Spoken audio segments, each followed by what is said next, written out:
Four best practices for building virtual relationships. And they are to consider your location, tune in and listen, leverage your body language, and to share a little bit more than usual.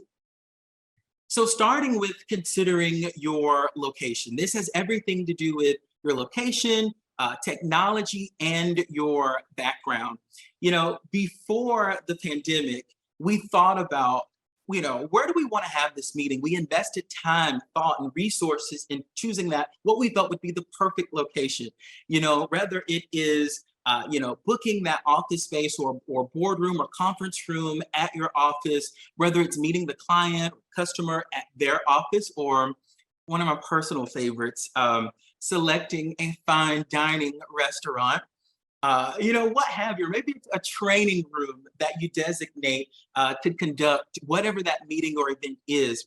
But nonetheless, we were thoughtful about it because it signified the importance of what that meeting or what that event, the importance of what that is, and why we have called them here today. And there should be no difference when you are in a virtual space. Something that an exercise that I like to do with a lot of people that I coach is I ask them to think back to the top of 2020. I know, we won't think about it long, but to think about the top of 2020 when you first got that email from, your HR director or maybe your supervisor, and they're letting you know we're going to be working from home indefinitely.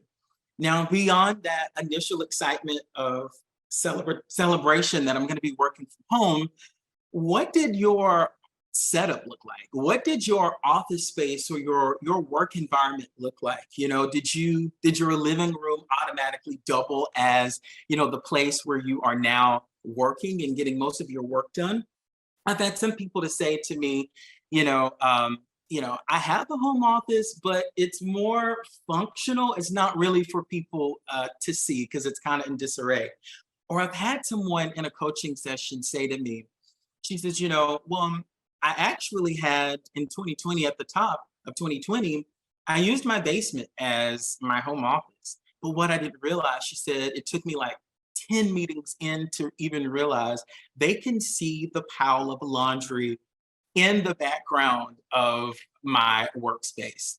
And that ultimate feeling of, oh my goodness, or that feeling of shame or guilt or what have you. And so then it poses that question of, what should my background be? Are people really judging me based on what they see in the background? And I wanted to give you a little bit of insight on this because the reality is they kind of are. And so I have this information that we received from Harvard Business Review. And this is a statistic based on how people engage with you, based on what your background is. And the overall consensus is most people just want to see the actual room behind you. So this may require a little bit of staging, a little bit of setting it up the way that you want to be set up. But yes, people trust you, and your credibility is increased based off of having a real background. So at the top of 2020, this research showed that it's an important aspect to use a real or a virtual or blurred background. Increased perception of authenticity for people that are logging in with you. There's also an increase in people believing that you are an expert in whatever it is that you're talking about. And it also increased trustworthiness. So when you can show your real surroundings, it lets people into your real world. It's a form of vulnerability. And I mentioned this earlier, that vulnerability is a key concept to building that relationship. And so the way that we connect to a client or a customer, if we were in their office and we saw that picture on the desk of their family, or we saw, a certificate from a university on their wall, it gives us a sense of ease that we're dealing with another real person. And when you approach your virtual setting and your virtual background, I want you to think of it no different. How can I show my humanness? How can I relate to my audience using my surroundings and my setup, just as I would if I were in person?